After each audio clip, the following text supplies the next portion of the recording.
Alors qu'une mère et son jeune fils quittaient précipitamment le motel dans une étrange hâte, le garçon à peine vêtu, quelque chose dans leur comportement semblait terriblement anormal. La femme de ménage, faisant confiance à son instinct, elle décida de vérifier leur chambre, et ce qu'elle découvrit caché sous les draps lui glaça le sang. En cet instant, ses pires soupçons se confirmèrent, et elle dut agir vite. Les premières lueurs de l'aube commençaient tout juste à teinter le ciel de nuances roses et dorées, lorsque Elena Morales, surnommée Lena, parcourait le couloir usé du motel Starlight. À 38 ans, Lena avait passé plus de matins qu'elle ne voulait compter dans cet endroit, ses mains serrées autour du manche d'un balai, ses yeux scrutant le papier peint décoloré et le linoléum éraflé, qui lui était devenu aussi familier que les lignes de ses propres paumes. Le motel Starlight se dressait comme une sentinelle fatiguée à la périphérie d'Orange Mound, Tennessee, sa structure en forme de L à 2 étages ayant connu des jours meilleurs. L'enseigne au néon, jadis éclatante,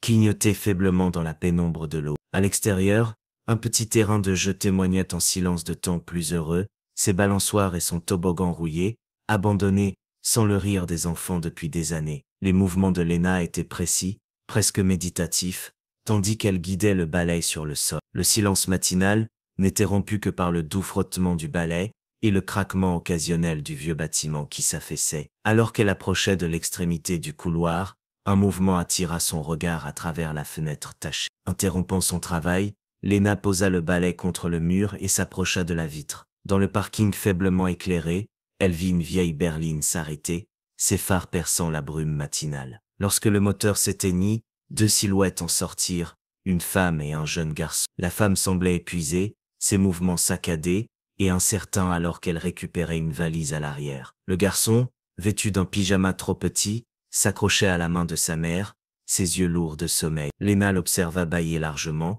frottant ses yeux d'un geste qui lui serra le cœur. Réalisant qu'ils allaient devoir s'enregistrer, Lena abandonna son balai et se dirigea vers la réception. L'horloge ancienne au mur indiquait 6h30, bien trop tôt pour l'arrivée de la réceptionniste habituelle. Ce n'était pas une situation inhabituelle pour Lena, qui au fil des ans, s'était habituée à gérer ses enregistrements matinaux, devenant une touche-à-tout dans cet établissement délabré. Lorsque la femme et l'enfant entrèrent dans le hall, les néons crus projetaient des ombres profondes sous leurs yeux, accentuant leur épuisement. Lena afficha son meilleur sourire professionnel, bien qu'il lui parût forcé. « Bonjour », les salua-t-elle doucement, attentive à l'enfant endormi. « Comment puis-je vous aider aujourd'hui ?» La femme s'approcha du comptoir, ses yeux scrutant nerveusement le hall miteux. « Il nous faut une chambre, dit-elle, sa voix à peine audible. Juste pour la nuit. » Lena hocha la tête, ses doigts glissant efficacement sur le clavier de l'ordinateur vétuste. « Bien sûr, ce sera $30 pour la nuit, plus un dépôt de 20. » Pendant que Lena comptait l'argent et préparait la clé, elle ne put s'empêcher de remarquer les paupières tombantes du garçon et la manière dont il vacillait légèrement sur ses pieds. La femme, elle aussi, semblait à bout, des cernes sombres marquant son visage. « Vous serez dans la chambre 12, dit Lena en tendant la clé. « Si vous voulez bien me suivre, je vais vous y conduire. » Le trio traversa le couloir en silence, leurs pas résonnant dans le corridor. Lena ressentait la fatigue qui émanait de la mère et de l'enfant, et elle limita ses explications sur les commodités de la chambre. « Le téléphone est ici, si vous devez contacter la réception, composez simplement le 0, expliqua-t-elle, désignant le vieux téléphone à cadran sur la table de nuit. L'eau chaude est limitée, alors pensez à prendre des douches courtes. L'heure de départ est 11h. La femme hocha la tête distraitement, posant déjà la valise sur le lit. Lena grimaça intérieurement en voyant les roues du bagage laisser une trace sombre sur le couvre-lit usé, mais ne dit rien. Le garçon s'était déjà hissé sur le lit, chaussures aux pieds, sa tête s'enfonçant dans l'oreiller. « Si vous avez besoin de quoi que ce soit, n'hésitez pas à demander, ajouta Lena, mais la femme sembla à peine enregistrer ses paroles. Prenant cela comme un signal, Lena quitta la chambre en silence, refermant la porte derrière elle. En revenant vers la réception, l'esprit de Lena divaguait. Elle se demanda quelle histoire se cachait derrière cette petite famille, ce qui les avait conduits au motel Starlight à une heure si matinale. Mais spéculer ainsi était un jeu dangereux dans un endroit comme celui-ci, où de nombreux clients portaient des secrets qu'ils préféraient garder enfouis. Reprenant son balai, Lena s'apprêtait à poursuivre son ménage lorsqu'une soudaine prise de conscience la frappe. Dans la précipitation pour installer les clients, elle avait oublié de leur fournir la télécommande de la télévision et les informations pour le Wi-Fi, tous deux conservés à la réception pour éviter les vols. Soupirant de son propre oubli, Lena récupéra les objets dans l'armoire verrouillée derrière le comptoir et retourna à la chambre 12, espérant ne pas trop déranger le duo épuisé. Elle frappa doucement à la porte, et attendit. Aucun réponse. Elle frappa à nouveau, un peu plus fort, et appela là, « Service de ménage, j'ai des objets pour vous. » Après un moment, la porte s'entr'ouvrit, et le visage de la femme apparut, son expression mêlant irritation et fatigue. « Quoi ?» lança-t-elle sèche. Surprise par ce ton brusque, Lena conserva néanmoins son calme professionnel. « Je suis désolée de vous déranger, » dit-elle, « mais j'ai oublié de vous donner la télécommande de la télévision et les informations pour le Wi-Fi, tout à l'heure. » Les yeux de la femme se plissèrent, mais elle tendit la main et arracha les objets des mains de Lena. « La prochaine fois, laissez-les dehors, ne nous dérangez plus, » grogna-t-elle avant de claquer la porte au nez de Lena. Stupéfaite par cette hostilité soudaine, Lena resta figée un instant. Elle avait croisé son lot de clients grossiers au fil des ans, mais quelque chose dans cet échange la troubla profondément. Secouant la tête, elle retourna à son balai abandonné. Cependant, tandis qu'elle reprenait ses tâches de ménage, l'incident repassait en boucle dans son esprit. L'agitation de la femme, l'épuisement du garçon,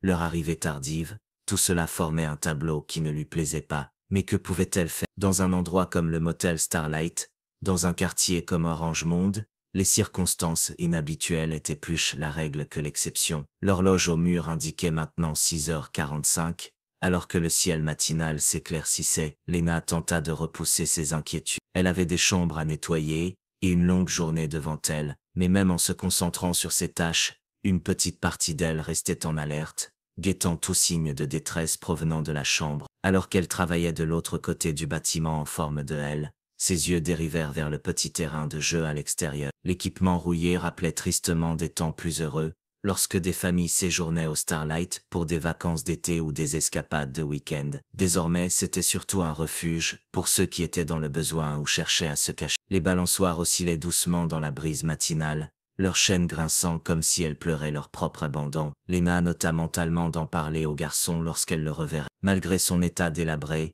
les enfants trouvaient souvent du plaisir dans l'acte simple de se balancer ou de glisser. Cela pourrait lui arracher un sourire à son visage endormi. Le calme matinal fut soudain brisé par le bruit d'une porte qui s'ouvre. Lena se retourna surprise, et vit la femme et l'enfant de la chambre 12 se précipiter dans le couloir vers la sortie. Le contraste avec leur arrivée était frappant et troublant. La femme semblait encore plus hagarde, ses mouvements saccadés et agités, ses yeux scrutant nerveusement comme si elle s'attendait à être poursuivie. Mais c'était le garçon qui attira véritablement l'attention de Lena, sa transformation lui glaçant le sang. Fini le pyjama, il ne portait qu'un débardeur fin et une couche, ses jambes nues dépassant sous le t-shirt trop grand, ses pieds totalement nus contre la moquette rugueuse. La femme serrait la valise d'une main, traînant presque l'enfant de l'autre. Des signaux d'alarme retentirent dans la tête de Lena, alors qu'elle abandonnait son balai et se précipitait pour les intercepter à la réception. Son cœur battait la chamade tandis qu'elle s'efforçait de garder une voix calme et professionnelle. « Excusez-moi, tout va bien ?» demanda-t-elle, essayant de croiser le regard de la femme. « Vous partez déjà? Je peux traiter votre remboursement s'il y a un problème avec la chambre. » La femme lui lança à peine un regard, ses yeux sauvages et absents. Elle marmonna un bref « Nous ne partons pas » en la dépassant, sa prise sur le bras du garçon, se resserrant visiblement. Lena les regarda, impuissante montée dans la berline, la femme déposant rudement le garçon sur la banquette arrière avant de jeter la valise dans le coffre. Alors que la voiture quittait le parking en trombe, les pneus crissant sur l'asphalte usé, Lena resta figée, une boule d'inquiétude grandissant dans son estomac. Toute la scène semblait fausse, profondément et fondamentalement fausse. L'image du garçon dans ses vêtements inadéquats, la peur dans ses yeux endormis, le comportement erratique de la mère, tout pointait vers quelque chose de sinistre. Lena avait toujours rêvé d'avoir un enfant, mais la vie à Orange Monde ne lui avait pas offert beaucoup de partenaires convenables. Voir un enfant potentiellement en détresse toucha une corde sensible en elle, éveillant un instinct protecteur qu'elle ignorait posséder. Jetant un coup d'œil à l'horloge, Lena vit qu'il était maintenant passé 7. La réceptionniste de jour arriverait bientôt, et elle avait encore des chambres à préparer. Avec un soupir lourd, elle repoussa ses inquiétudes et se concentra sur ses tâches. Elle passait d'une chambre à l'autre, ouvrant les fenêtres pour aérer les espaces moisis. Les questions se multipliaient dans son esprit tandis qu'elle travaillait. Pourquoi le garçon était-il si mal habillé? Sûrement la femme avait emporté des vêtements pour lui, elle avait une valise entière, après tout.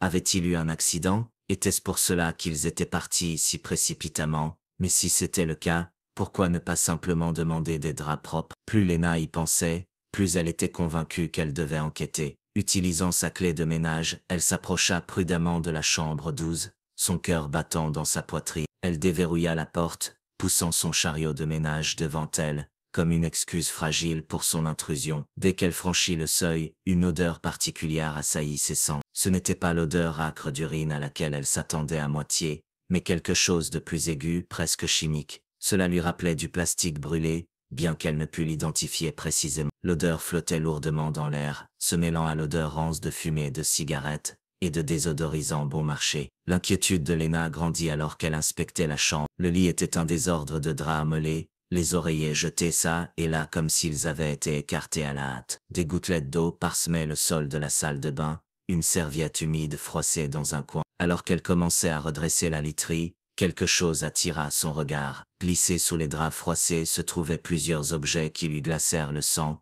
une cuillère tordue, noircie au fond, une poignée de seringues et deux passeports. Son cœur se serra alors que les pièces du puzzle commençaient à s'assembler. Lena n'était pas étrangère aux signes de consommation de drogue. Elle en avait vu bien trop souvent au fil de ses années au Starlight. Mais la présence d'un enfant dans cette situation la remplissait d'un mélange de tristesse et de colère. Quel genre de mère exposerait son fils à un tel danger? Alors qu'elle restait figée dans l'indécision, un mouvement à l'extérieur de la fenêtre attira son attention. La vieille berline était de retour, s'arrêtant dans le parking avec un crissement de pneus. Le souffle de Lena se bloqua dans sa gorge lorsqu'elle vit non seulement la femme et l'enfant sortir, mais aussi un homme. Son visage affichait une grimace dure, qui correspondait à l'agitation de la femme, ses yeux scrutant le parking avec suspicion. L'esprit de Lena s'emballa. Était-ce le père du garçon? Si oui, pourquoi n'était-il pas avec eux plus tôt? Et sinon, qui était-il? Les questions se multipliaient, chacune plus troublante que la précédente. Elle observa le trio se diriger vers l'entrée du motel, le garçon coincé entre les adultes, ses petites épaules voûtées jaillissent s'il essayait de se rendre invisible. Avec des mains tremblantes, Lena finit rapidement de ranger la chambre, veillant à ne pas perturber les preuves accablantes qu'elle avait découvertes. Elle avait besoin de temps pour réfléchir, pour décider quoi faire, si elle devait faire quelque chose, avec cette information. En poussant son chariot hors de la chambre, le regard de Lena s'attarda sur le petit garçon qui suivait les adultes. À cet instant, elle fit un vœu silencieux de garder un œil attentif sur la chambre 12, peu importe ce que cela pourrait lui coûter. Le soleil matinal grimpait plus haut dans le ciel, alors que Lena retournait à la réception, son esprit un tourbillon de pensées et d'émotions contradictoires. L'horloge au mur indiquait 8h00. Et pile à l'heure, le réceptionniste de jour, Barry Mackay, arriva à vélo sur son vieux bic. Barry, un homme mince d'une cinquantaine d'années, avec une barbe de 3 jours, perpétuelle, travaillait au Starlight, presque aussi longtemps que Lena. Il la salua d'un hochement de tête, en rangeant son casque dans le petit placard derrière le comptoir, et en se connectant à l'ordinateur. « Bonjour Lena, dit-il, étouffant un bâillement. Quelque chose d'excitant s'est passé pendant le service de nuit. Lena hésita, incertaine de ce qu'elle devait partager. Barry, commença-t-elle prudemment, as-tu vu cette vieille berline dans le parking, avec la femme et le petit garçon? Les sourcils de Barry se froncèrent alors qu'il se souvenait. Ouais, je les ai vus, difficile de les manquer, ce gamin était à peine habillé. Qu'est-ce qui se passe? Lena mit rapidement Barry au courant des allées et venues étranges des occupants de la chambre 12, y compris l'arrivée de l'homme inconnu. À mesure qu'elle parlait, son inquiétude grandissait. Barry, je suis inquiète. Quelque chose ne va pas dans cette situation. Penses-tu qu'on devrait appeler la police ou peut-être les services de protection de l'enfance? Barry laissa échapper un long soupir, passant une main dans ses cheveux clairsemés. Lena, ma belle, on est à Orange. Tu sais aussi bien que moi que les flics d'ici ont des poissons plus gros à frire, et les services de protection, ils sont tellement débordés, qu'ils ne lèvent même pas un sourcil à moins qu'il y ait du sang par terre. Les épaules de Lena s'affaissèrent, sachant que Barry avait raison. L'histoire de pauvreté et de criminalité d'Orange Monde signifiait que les forces de l'ordre fermaient souvent les yeux sur tout sauf les infractions les plus graves. Un enfant débardeur et couche, bien que préoccupant, n'était pas vraiment une cause d'alarme dans un quartier, où bien pire se produisait quotidiennement. En plus,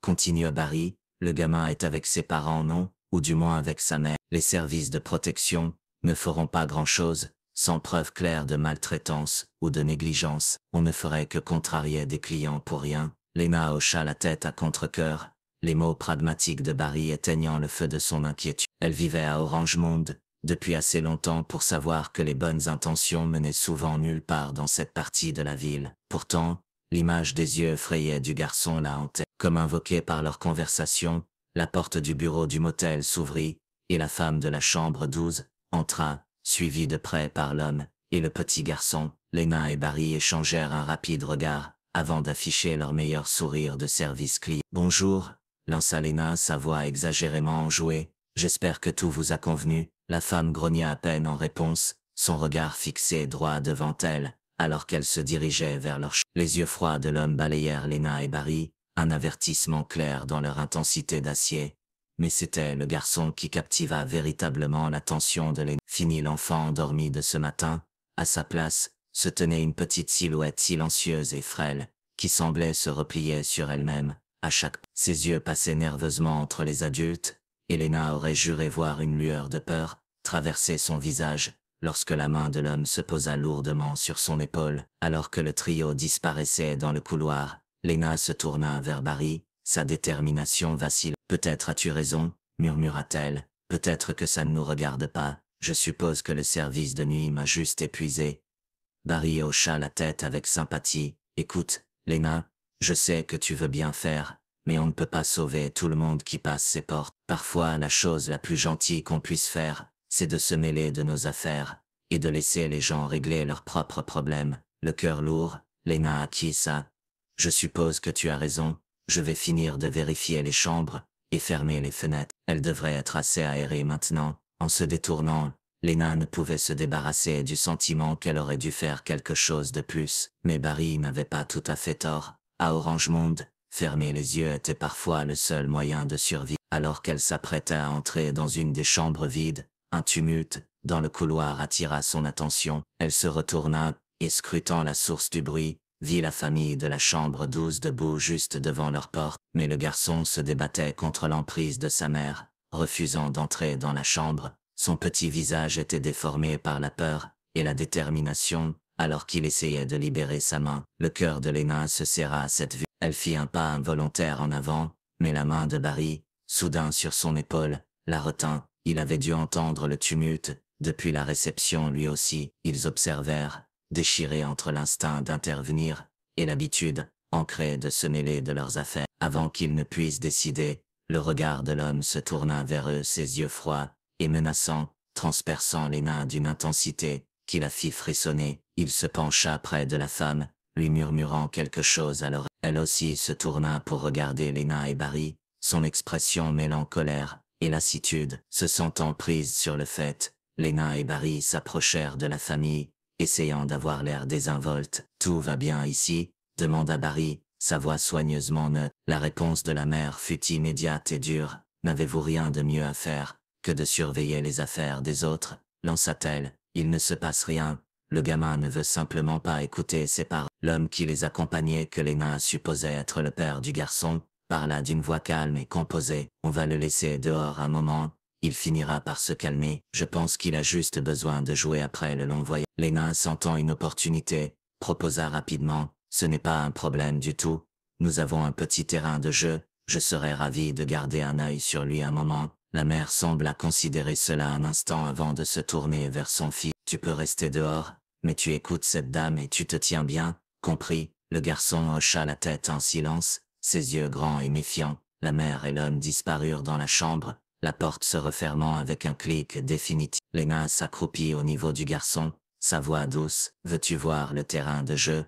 Nous avons une balançoire. » Le garçon resta silencieux, secouant légèrement la tête. Lena, sans se décourager, continua doucement. « Ce n'est pas grave, on peut juste s'asseoir un moment si tu veux. » La balançoire est agréable et calme. Après un moment d'hésitation, le garçon hocha la tête, suivant Lena vers le vieux terrain de jeu. L'équipement rouillé grinçait dans la brise matinale, alors que le garçon s'installait sur la balançoire, ses petites mains serrant fermement les chaînes. Lena le surveillait attentivement, le cœur serré par la tristesse, gravée sur son jeune visage. Lentement, prudemment, elle commença à l'amadouer. « Je m'appelle Lena, dit-elle doucement. Et toi, comment tu t'appelles? » « Noah, répondit-il à voix basse. « Et quel âge as-tu, Noah ?» Noah leva 5 doigts, ses yeux croisant brièvement ceux de Lena avant de se détourner. Lena hésita avant de poser sa question suivante. « ne voulant pas trop insister. Noah, peux-tu me dire pourquoi tu ne voulais pas entrer dans la chambre? Les épaules du garçon se crispèrent.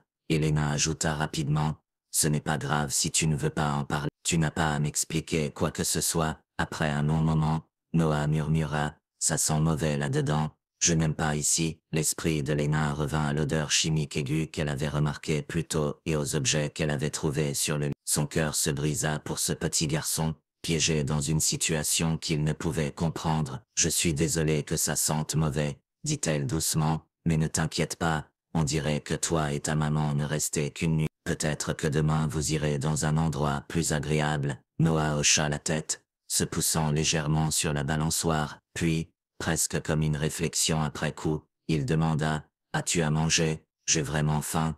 La question prit Lena au dépourvu. Il était encore tôt le matin, et l'idée que cet enfant ait faim lui tordit les entrailles. Bien sûr, dit-elle, prenant une décision rapide. Attends ici une seconde, je vais te chercher quelque chose au snack. Elle indiqua le petit comptoir alimentaire à quelques pas du terrain de jeu. Je reviens tout de suite, d'accord? Tu peux me voir tout le temps. En se hâtant vers le comptoir, Lena jetait des regards en arrière, vers Noah, qui restait assis tranquillement sur la balançoire, ses pieds touchant à peine le sol. Au comptoir, elle commanda un sandwich au fromage grillé, l'article le plus consistant du menu de petit déjeuner. Pendant que l'employé du snack enregistrait la commande, Lena vit la mère de Noah sortir de la chambre et s'approcher du terrain de jeu, déchirée entre sa promesse à Noah et son instinct d'éviter le conflit. Lena et l'employé remarqua qu'elle regardait le garçon et la mère. Sa voix la ramena à la réalité. Tu veux toujours passer ta commande? Lena réfléchit, puis hocha la tête, décidant qu'elle pourrait apporter le sandwich à leur chambre plus tard si nécessaire. Lorsqu'elle revint au terrain de jeu, la mère de Noah essayait de le convaincre de retourner dans la chambre. Je suis désolé, dit Lena s'approchant prudemment. Je ne voulais pas le laisser seul. Il a dit qu'il avait faim. Alors j'ai commandé quelque chose à la cuisine. La réponse de la mère fut brève et dédaigneuse. Pas besoin de ça.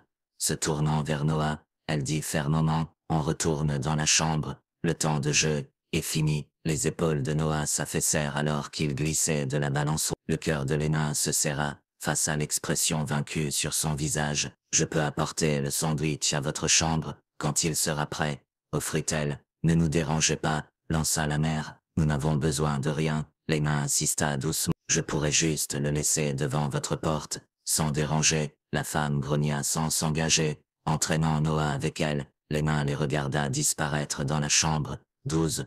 Un sentiment de malaise s'installant en elle, avec un soupir. Elle reporta son attention sur ses tâches. Les autres chambres devaient être fermées après avoir été aérées, en passant de porte en porte, fermant les fenêtres et verrouillant. Son esprit revenait sans cesse à Noah et à la situation troublante de la chambre. Lorsqu'elle eut fini ses rondes, Lena récupéra le sandwich au snack et se dirigea vers la chambre. En s'approchant de la porte, des voix étouffées lui parvinrent. Les pleurs aigus de Noah se mêlaient au ton chuchoté des adieux. Il parlait d'argent, pas assez, j'en ai besoin de plus, c'est tout. Comme s'ils essayaient de convaincre le garçon de quelque chose. Lena hésita devant la porte, la main prête à frapper. Le souvenir des ustensiles qu'elle avait trouvés plus tôt se mêlait au conseil pragmatique de Barry. Combien de fois avait-elle fermé les yeux sur des situations similaires, se disant que ce n'était pas à elle d'interférer, mais la présence d'un enfant changeait tout. Pourtant elle savait que si elle commençait à appeler la police pour chaque événement suspect, elle risquerait de perdre son emploi. Le propriétaire du Starlight n'apprécierait pas qu'elle fasse fuir les clients payants, aussi peu recommandable soit-il. Le cœur lourd, Lena frappa doucement à la porte. Les voix à l'intérieur se turent. J'ai laissé le sandwich ici sur la table, annonça-t-elle, s'efforçant de garder une voix neutre. Après avoir laissé le sandwich devant la chambre 12 et averti ses occupants, Lena se détourna, le cœur lourd. Elle savait qu'elle devait reprendre ses tâches de ménage, alors elle se dirigea vers le placard de l'entretien pour préparer son chariot de ménage. Alors qu'elle se tenait devant le placard, organisant ses fournitures, Lena ne pouvait s'empêcher de jeter des regards vers la chambre. Elle se demandait s'il prendrait le sandwich qu'elle avait laissé, espérant qu'au moins Noah mangerait quelque chose. Soudain, la porte de la chambre 12 s'ouvrit brusquement. Le cœur de Lena fit un bond lorsqu'elle vit l'homme sortir, sa main serrant fermement le bras de Noah. La mère était introuvable. À son grand désarroi, Ils ignorèrent complètement le sandwich sur la table, se dirigeant directement vers la sortie. Le cœur de Lena s'emballa. Elle abandonna son chariot de ménage et commença à les suivre, essayant de garder une distance discrète et de paraître désinvolte. Depuis son point d'observation, elle pouvait clairement voir la scène se dérouler. Noah résistait manifestement, son petit corps se tordant alors qu'il tentait de se libérer de l'emprise de fer de l'homme. Le cœur de Lena battait à tout rompre alors qu'elle les voyait se diriger vers le parking. Sans y penser consciemment, elle se retrouva à les suivre, restant dans l'ombre du passage couvert du motel. Lorsqu'ils atteignirent la voiture, la résistance de Noah s'intensifia. « Non, je ne veux pas y aller. Maman, je veux maman !» L'homme, visiblement à bout de patience, souleva rudement le garçon et le poussa sur la banquette arrière. Les pleurs de Noah, qui jusqu'alors étaient des gémissements étouffés, éclatèrent soudain en sanglots déchirants. « Papa! Papa! Je veux papa !» À cet instant, tous les doutes persistants de Lena s'évanouirent. Cet homme n'était pas le père du garçon. Quoi qu'il se passât ici, c'était mal, profondément et fondamentalement mal. La réponse de l'homme au garçon était trop basse pour que Lena l'entende, mais ses actions parlaient d'elles-mêmes. D'un mouvement rapide, il claqua la porte, contournant rapidement le véhicule pour s'installer au volant. Abandonnant toute prudence, Lena sprinta à travers le parking. Elle atteignit la voiture juste au moment où le moteur rugissait. Ses pieds bougeaient avant que son esprit n'ait pleinement compris ce qu'elle s'apprêtait à faire. Le cœur battant, les paumes moites, elle courut vers la berline, déterminée à arrêter ce qui allait se passer, quel qu'en soit le coup. « Arrêtez, attendez !» Le visage de l'homme se tordit de colère alors qu'il baissait à contre-cœur la vitre. « Qu'est-ce que vous voulez, bon sang ?» grogna-t-il. Lena lutta pour garder une voix stable. « Je suis désolé, mais est-ce que tout va bien? Vous partez? Où est la mère du garçon? Occupez-vous de vos affaires !» lança l'homme, sa main se dirigeant pour remonter la vitre. Lena réagit instinctivement, glissant ses doigts dans l'entrebâillement. « S'il vous plaît, dit-elle, ses yeux se posant sur l'enfant terrifié à l'arrière. « Je veux juste m'assurer que tout va bien. Puis-je parler au garçon un instant ?» Le visage de l'homme se tordit en un rictus slide. « Vous êtes folle, ma petite dame. Sortez votre main de ma voiture avant que je ne vous casse les doigts. » Mais Lena tint bon son regard fixé sur l'enfant. « Petit !» appela-t-elle doucement. « Est-ce ton papa? Veux-tu partir avec lui ?» La réponse du garçon fut immédiate et déchirante. « Non !» pleura-t-il, de nouvelles larmes coulant sur ses joues. « Je veux mon vrai papa. Je veux rentrer à la maison. » L'homme jura, la panique brillant dans ses yeux. Il enfonça la clé dans le contact, le moteur rugissant à nouveau. Lena eut à peine le temps de retirer sa main avant que la voiture ne recule brusquement, les pneus crissant sur l'asphalte. Alors que la berline quittait le parking à toute vitesse, Lena aperçut un mouvement à l'arrière. La porte arrière commença à s'ouvrir légèrement, l'enfant luttant visiblement avec la poignée. La voiture s'arrêta brusquement avant de rejoindre la route, l'homme à l'intérieur visiblement aux prises avec le garçon qui tentait de s'échapper. Sans réfléchir, Lena se mit à courir, sa voix s'élevant en un cri désespéré. « À l'aide! Quelqu'un, aidez-moi! Il enlève le garçon !» La voix de Lena résonna dans le parking presque vide. Du coin de l'œil, elle vit Barry sortir en trombe du bureau du motel, attiré par ses cris. Les poumons de Lena brûlaient alors qu'elle réduisait la distance, son attention entièrement focalisée sur cette porte ouverte. Elle pouvait entendre les pas de Barry martelant derrière elle, sentir l'asphalte rugueux sous ses chaussures usées. À cet instant, rien d'autre ne comptait que de sauver ce petit garçon de ce qui l'attendait.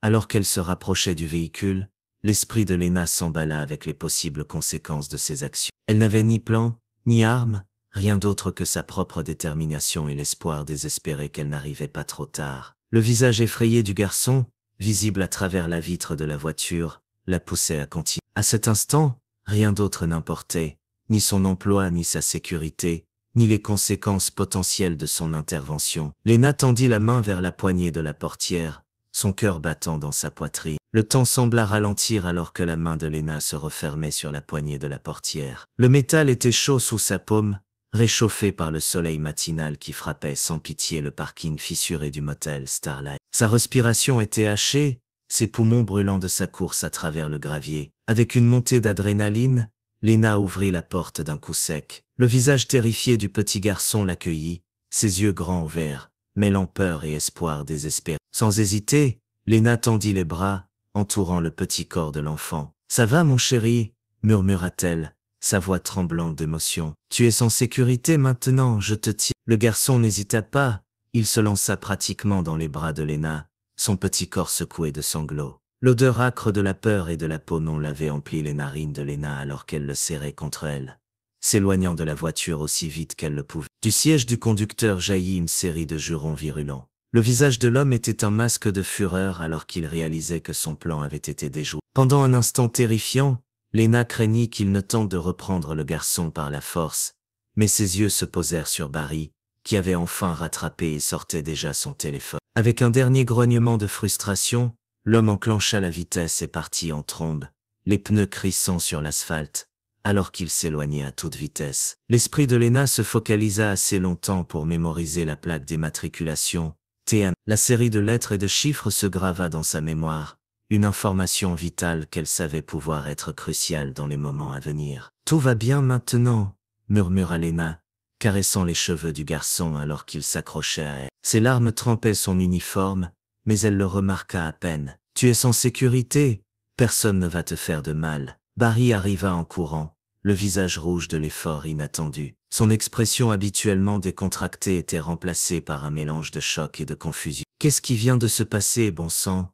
cala-t-il, les yeux écarquillés d'incrédulité. Lena lui expliqua rapidement ce qu'elle avait vu, ses mots se bousculant dans sa hâte. À chaque révélation, le visage de Barry devenait plus grave. « Il faut appeler la police », insista Lena, ses bras se resserrant protectivement autour du garçon. Cet homme essayait d'enlever cet enfant, la mère pourrait encore être en danger. Barry hésita, son scepticisme habituel luttant contre les preuves devant ses yeux. « Ne devrions-nous pas vérifier d'abord avec la mère, s'assurer que ce n'est pas un malentendu ?»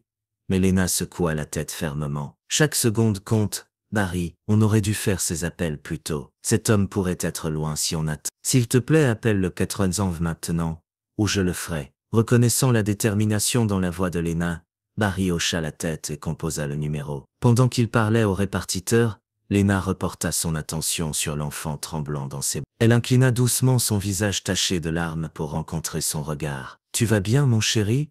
demanda-t-elle gentiment. « Quelque chose te fait mal ?» Le garçon hoqueta, sa lèvre inférieure tremblant alors qu'il répondait. « Non, » murmura-t-il. « C'est bon signe, Noah, » sourit Lena, essayant de projeter un calme qu'elle ne ressentait pas. « Peux-tu me dire qui était cet homme, celui dans la voiture ?» Le visage de Noah se froissa, de nouvelles larmes montant dans ses yeux. « Il a dit qu'il était mon nouveau papa, mais je ne veux pas d'un nouveau papa, je veux mon vrai papa. » Le cœur de Lena se serra face à la peur et à la confusion brute dans la voix de l'enfant. « C'est bon, Noah, tu as fait ce qu'il fallait. On va trouver ton vrai papa, je te le promets. » Alors qu'elle parlait, le hurlement des sirènes approchant emplit l'air. Lena laissa échapper un souffle qu'elle n'avait pas réalisé retenir. Les secours arrivaient. Quoi qu'il se passât ici, ils allaient en venir à... Barry termina son appel et se tourna vers Lena, le visage grave austère. « La police est en route, ils veulent qu'on reste sur place, et qu'on garde le garçon avec nous jusqu'à leur arrivée. » Lena hocha la tête,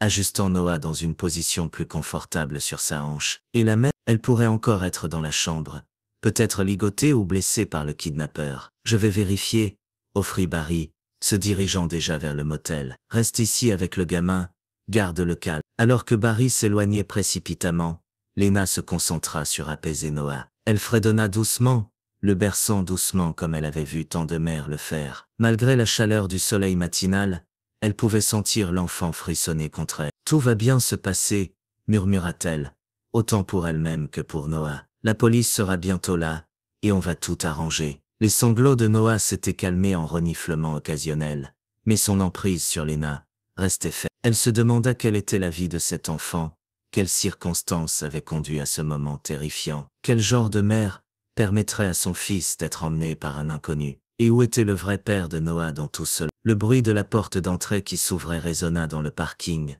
suivi du cri urgent de Barry. « Lena, la porte de la chambre 12 est verrouillée, et personne n'a répondu quand j'ai appelé. Je pense que la mère pourrait être en danger à l'intérieur. » Le sang de Lena se glace. Ce qui semblait être une tentative d'enlèvement simple évoluait rapidement en quelque chose de bien plus complexe et sinistre. Alors que la première voiture de police entrait dans le parking, gyrophare allumé, Lena se prépara pour ce qui promettait d'être une journée longue et difficile. Le parking du motel Starlight se transforma en un centre d'activité alors que les officiers de police envahissaient les lieux. Les agents sortirent de leurs véhicules, leur visage marqué par une détermination sombre. Le crépitement des communications radio emplissait l'air, ponctué par les ordres occasionnels des officiers sécurisant la scène. C'était une scène surréaliste, le motel délabré servant de toile de fond à un drame digne d'une série policière. Lena observa, le cœur battant, alors qu'il s'approchait de la chambre d'où l'officier principal, un homme grand et large d'épaules, frappa fermement à la porte. « Police, ouvrez !» Sa voix résonna dans le couloir silencieux du motel. Aucune réponse ne vint de l'intérieur. Après plusieurs autres tentatives, l'officier fit un signe à ses collègues. Dans un mouvement rapide et coordonné, ils forcèrent la porte, le bruit du bois qui se brisait emplissant l'air. Lena retint son souffle alors que les officiers entraient dans la chambre. Quelques instants plus tard, l'un d'eux émergea, faisant signe aux ambulanciers. « On a besoin d'une assistance médicale ici », cria-t-il. Alors que les ambulanciers se précipitaient avec leur équipement, Lena s'approcha, Noah toujours accroché à elle. Elle pouvait maintenant voir à l'intérieur de la chambre, et la vue lui serra le cœur. La femme était allongée, inconsciente, sur le lit, son bras pendant mollement sur le côté. À côté d'elle, contrastant avec le couvre-lit miteux, se trouvait une cuillère tordue et plusieurs seringues, les mêmes qu'elle avait vues plus tôt ce matin. Sur la table bancale près de la fenêtre,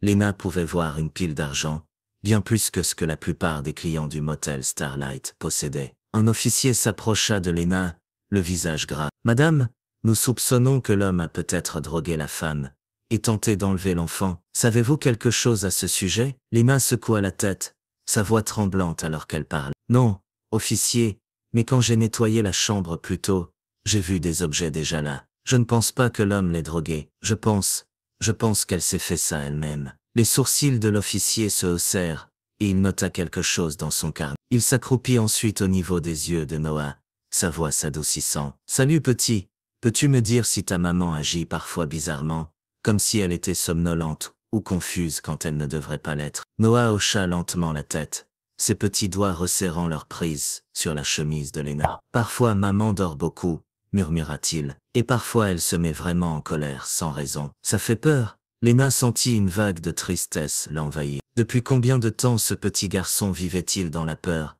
regardant sa mère sombrer dans la dépendance, alors que les ambulanciers arrivaient et travaillaient à ranimer la femme, à l'intérieur de la chambre, attachant une perfusion et surveillant ses signes vitaux.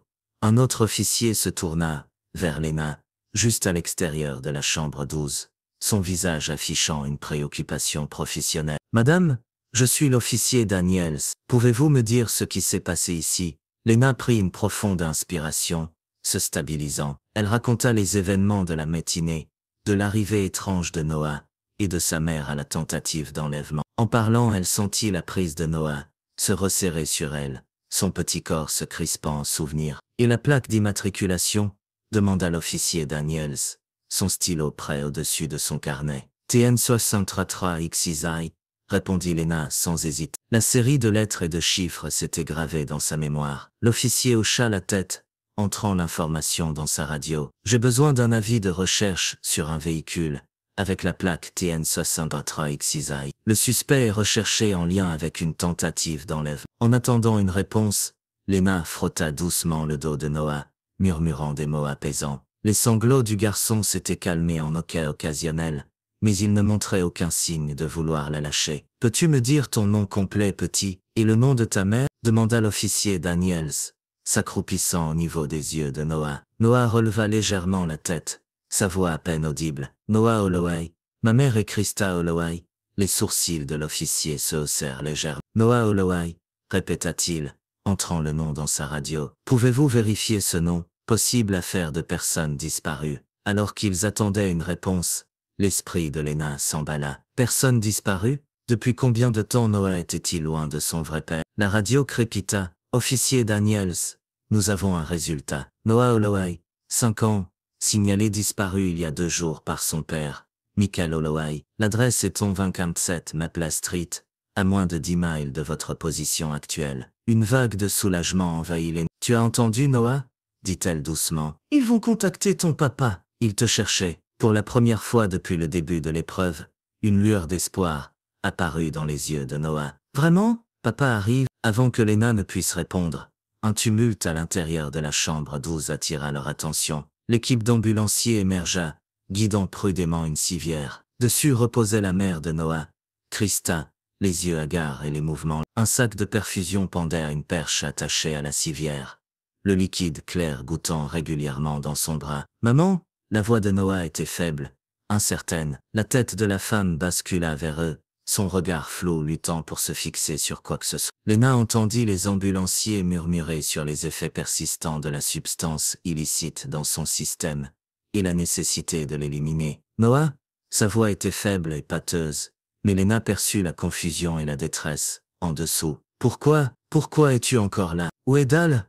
Je t'ai dit d'aller avec lui. » Lena sentit un frisson lui parcourir l'échine, à la mention du nom de l'homme. L'officier Daniels s'avança, sa voix ferme mais professionnelle. « Madame, nous allons devoir vous poser quelques questions sur ce qui s'est passé ici aujourd'hui. » Le visage de la femme se tordit, un mélange de confusion et de colère perçant son brouillard, induit par la drogue. « Des questions? Quelles questions?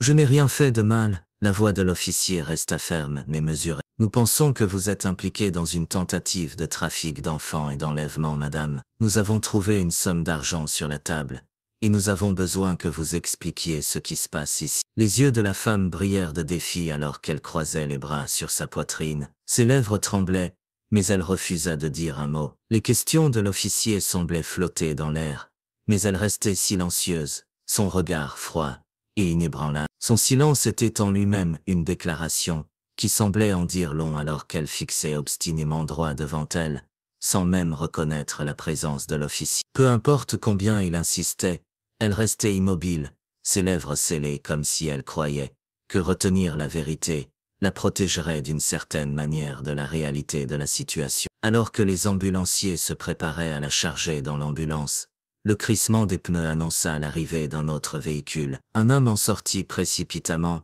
ses yeux fous balayant la scène. Dès qu'il aperçut Noah, son visage s'effondra de soulagement. « Noah? Oh mon Dieu !» La réaction de Noah fut immédiate. « Papa !» cria-t-il se tortillant dans les bras de Lena. Elle le posa doucement, le regardant courir vers son père. Michael Holloway tomba à genoux, enveloppant son fils dans une étreinte féroce. Des larmes coulaient sur son visage alors qu'il serrait Noah contre lui, murmurant des mots trop bas pour que Lena les entende. La réunion fut cependant de courte durée, car la mère de Noah devint soudain plus alerte. Ses yeux passaient entre Noah et Michael, un mélange de colère et de désespoir dans son regard. « C'est mon fils !» cria-t-elle, luttant contre les sangles de la civière. « Vous ne pouvez pas me le prendre? Noah, dis-leur que tu veux rester avec maman. » Mais avant que Noah ne dise quoi que ce soit, une voix crépitante se fit entendre à la radio de la police. « Suspect appréhendé », annonça le répartiteur. Véhicule avec la plaque TN 703 X6 intercepté sur l'autoroute 4. Les officiers échangèrent des regards, un mélange de soulagement et de préoccupation sur leur visage. L'un d'eux s'éloigna pour prendre l'appel, sa voix basse alors qu'il parlait dans sa radio. Quelques instants plus tard, il revint, le visage. « Mercer a avoué », annonça-t-il à ses collègues. « Il prétend qu'il était ici pour acheter le garçon. Il dit que la mère a accepté de le vendre pour 2000. » Lena sentit ses genoux faiblir et resserra son emprise sur Noah, comme si elle pouvait d'une certaine manière le protéger de cette vérité horrible. Le visage de Michael se tordit de rage alors qu'il assimilait l'information. « Est-ce vrai ?» demanda-t-il, sa voix tremblante de fureur. « Tu as essayé de vendre notre fils? Pourquoi 2000 dollars ?» Comme elle ne répondait pas, le contrôle de Michael céda. « 2000 dollars » cria-t-il à Krista, allongée sur la civière. « C'est tout ce qu'il vaut pour toi, notre fils? Tu le vendrais juste pour financer ta prochaine dose ?» Krista laissa échapper un rire étranglé, un son glaçant, dénué d'humour, teinté de désespoir et de folie. Noah enfouit son visage dans l'épaule de son père, son petit corps secoué de nouveaux sanglots. Le visage de Michael se durcit alors qu'il fixait son ex. « C'est fini, Krista, » dit-il, sa voix basse et ferme. « Tu l'as perdu pour de bon cette fois. » Le rire céda rapidement à des éclats furieux, alors que les ambulanciers se préparaient à la transférer dans l'ambulance. Ses mots étaient pâteux mais pleins de venin. « Tu penses que tu as gagné? Il n'est qu'un problème, ce gamin. Il dévore tout mon argent, ne donne jamais rien en retour. La prochaine fois que j'aurai des enfants, ils travailleront pour moi dès qu'ils sortiront de mon corps. » Elle laissa échapper un autre rire maniaque qui fit tressaillir Lena, ses yeux fous de rage tordus en voyant un frisson dans son dos. L'officier Daniel se tourna vers Christ. « Madame Holloway, vous serez transportée à l'hôpital pour traitement, mais vous serez sous surveillance policière. Le rire de Krista s'arrêta net, alors que les portes de l'ambulance se refermaient. L'officier Daniel secoua la tête, un dégoût évident sur son visage. Espérons que le juge et le jury entendent ce petit discours. Ça pourrait suffire à la mettre à l'ombre pour très très longtemps. Michael serra Noah plus fort, le protégeant des paroles de sa mère. « N'écoute pas, petit, » murmura-t-il. « Elle est mauvaise et malade dans sa tête. Ce qu'elle dit n'est pas vrai. » Noah leva les yeux vers son père, ses yeux remplis de larmes. « Je ne veux plus voir maman, » murmura-t-il. Lena, qui avait observé la scène se dérouler, sentit son cœur se briser pour le petit garçon. Elle s'accroupit à côté de lui, sa voix douce. « Noah, mon chéri, souviens-toi de ceci. Il y aura toujours des gens qui t'aiment. En grandissant, si tu choisis d'être gentil et bon, il y aura toujours des gens de ton côté. » Michael regarda Lena, la gratitude brillant dans ses yeux. « Merci, » dit-il, sa voix épaisse d'émotion. « Vous êtes son ange gardien. Je ne sais pas ce qui serait arrivé si vous n'aviez pas été là. » Alors que la police commençait à conclure son enquête sur place, l'officier Daniels s'approcha d'eux à nouveau. « Nous aurons besoin que vous veniez tous au poste, » dit-il. « Nous aurons besoin de déclarations formelles, et il y aura quelqu'un des services sociaux pour évaluer la situation. » Lena hocha la tête, puis se rappela soudain quelque chose. « Officier, » dit-elle, « Noah a besoin de vêtements appropriés. Il devrait y en avoir dans la valise dans la chambre si vous pouvez la trouver. » L'officier acquiesça en voyant un autre officier récupérer la valise. En attendant, Lena se souvint du sandwich abandonné devant la chambre. Elle demanda à Barry d'apporter de la nourriture et une boisson pour Noah, sachant que le garçon n'avait pas mangé depuis des heures. Alors que Noah dévorait le nouveau sandwich au fromage grillé apporté par Barry, Michael observait, son visage mêlant soulagement et colère. « Il n'a pas mangé depuis hier soir, » expliqua Michael calmement à Lena. Krista lui a dit qu'elle n'avait pas d'argent pour la nourriture. Lena hocha la tête, une vague de colère contre la négligence de Krista, montant en elle. « Je sais, plutôt Noah m'a demandé à manger, et je lui ai apporté quelque chose, mais sa mère l'avait déjà emmené. » Elle repoussa sa frustration, se concentrant sur Noah à la place. « Tiens mon chéri, » dit-elle, lui tendant une autre portion de sandwich. « Tu peux manger ça en route pour le poste, ça t'aidera à rester fort. » La police revint avec des vêtements propres. Elena aida le garçon à se changer dans l'une des toilettes. Lorsqu'ils sortirent, il avait meilleure mine, propre, habillé correctement et plus affamé après avoir mangé. Alors qu'ils se préparaient à partir, Lena regarda Noah et Michael monter dans une voiture de police. Les événements de la matinée avaient irrévocablement tout changé, non seulement pour Noah et sa famille, mais aussi pour Lena. Elle avait déjà été témoin du côté sombre de la vie au motel Starlight, mais rien n'avait jamais ressemblé à ça. Alors que la voiture de police s'éloignait avec le garçon et son père à l'intérieur, une vague de tristesse et d'incrédulité envahit Lena. Des années de vie à Orange Mound l'avaient endurcie, mais rien n'aurait pu la préparer aux horreurs dont elle avait été témoin aujourd'hui. Cela semblait être le moment le plus sombre qu'elle ait jamais vécu, mais cela l'avait aussi forcée à affronter la profonde incertitude dans sa propre vie. Elle se demanda ce que l'avenir lui réservait, à propos de la possibilité d'avoir un enfant à elle, et si elle trouverait un jour la bonne personne pour partager cette vie. Mais l'idée d'élever un enfant ici, dans cet endroit étouffant et infernal, la faisait tout remettre en question. Les événements de la journée avaient ébranlé Lena jusqu'au plus profond d'elle-même, la confrontant aux aspects les plus sombres de la nature humaine. Pourtant, ils avaient aussi allumé quelque chose en elle, une détermination farouche à faire une différence, aussi petite soit. Alors que le chaos de l'enquête policière se déroulait autour d'elle, Lena savait que sa vie au motel Starlight ne serait plus jamais la même. Elle se tourna vers le motel, le poids de la journée encore lourd, mais tempéré par un nouveau sentiment de résolution. Il y avait encore du travail à faire, et la longue journée à venir se profilait, mais pour la première fois depuis des années, elle ressentait un élan de but en elle. Aujourd'hui, elle avait fait une différence, et elle était déterminée à continuer, un petit acte de bonté à la fois.